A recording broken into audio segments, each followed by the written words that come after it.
Just as we're starting to believe that the Shanquella Robinson case was a dead end, some shocking evidence recently emerged, completely blowing the case wide open. This evidence has exposed just how wicked the Cabo Six truly are and how they mistreated Shanquella. Moreover, Shanquella's family recently spoke out and revealed the true identity of her killer, as well as the lies and manipulation employed to cover up the crime. Hello everyone, and welcome to another video. Today we'll be looking at leaked video evidence exposes who really killed Shanquella Robinson. Yeah, you heard it right.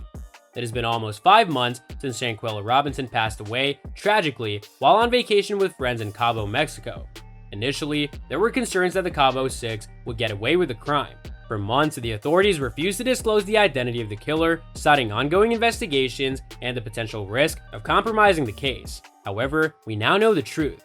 Shanquella's untimely death created a social media frenzy due to the horrific nature of the incident. She had gone on vacation to Cabo, and within 24 hours of arriving, tragedy struck. When Shanquella's family was asked about her passing, they were told that she had fallen ill after drinking contaminated water.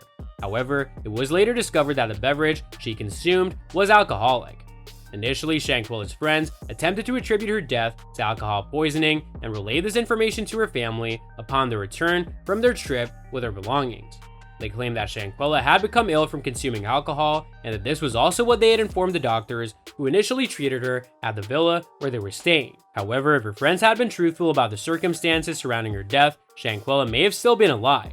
According to a police report, from the day she passed away, resort guests called for medical assistance, stating that Shanquella had consumed a large amount of alcohol. Although a doctor found her to be stable but dehydrated, the guests refused to take her to a hospital. She went into cardiac arrest and was pronounced dead at 6 p.m. However, the autopsy report revealed that the cause of death was a severe spinal cord injury known as atlantoaxial subluxation, which is a condition where there is excessive or unstable movement in the first two vertebrae of the neck. This suggested that Shanquella had suffered physical trauma. Curiously, the autopsy did not mention alcohol in her system, and some have speculated that if she had indeed consumed enough alcohol to result in alcohol poisoning, it would have been detected during the autopsy. Things took a turn when a video of Shanquella being assaulted by one of her friends went viral on social media. Afterwards, Shanquella was found to be deceased. Initially, her friends claimed that she had passed away due to alcohol poisoning, which they informed Shanquella's family about upon their return from their trip with her belongings. They asserted that she had become ill from consuming alcohol, and this was also the same story they had relayed to the doctors who initially treated her at the villa where they were staying. Had her friends been forthcoming about the true circumstances surrounding her death, Shanquella may have had a chance to live. A police report from the day she died revealed that guests at the resort called for medical help, reporting that Shanquella had consumed a significant amount of alcohol. Although a doctor found her to be stable but dehydrated, the guests refused to take her to a hospital. She later went into cardiac arrest and was declared dead at 6 p.m. However, the autopsy report identified the cause of death as a severe spinal cord injury called atlantoaxial subluxation, a condition characterized by unstable or excessive movement in the first two vertebrae of the neck.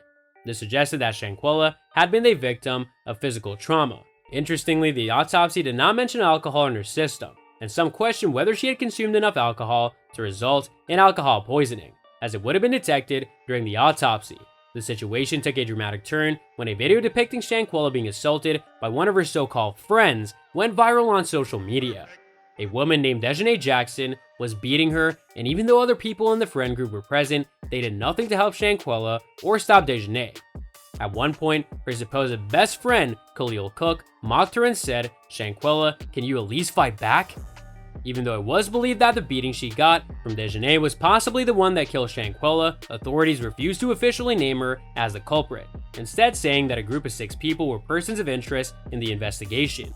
Mexico also ruled the case to be femicide and requested the extradition of the group so that they could face the law in Mexico. Mexican authorities released a statement saying that the case was fully clarified and that there was an arrest warrant issued for the crime of femicide, to the detriment of the victim and against an alleged perpetrator. A friend of hers who was the director, it was not a quarrel but instead a direct agreement. They were carrying out all the pertinent procedures, such as the Interpol alert and the request for extradition to the United States of America. Even with this, the US government seemed to be dragging its feet on the case, insisting that the investigation had not been concluded yet. It looks like Shanquella's parents have had enough of this and that they have their lawyers send a letter to the White House asking for answers and begging them to find a solution. So that's all for today's video. If you enjoyed it, remember to leave a like, subscribe, and ring that bell icon so that you never miss our upcoming videos. And don't forget to share your thoughts in the comment section down below. Stay tuned, and we'll catch you in the next video.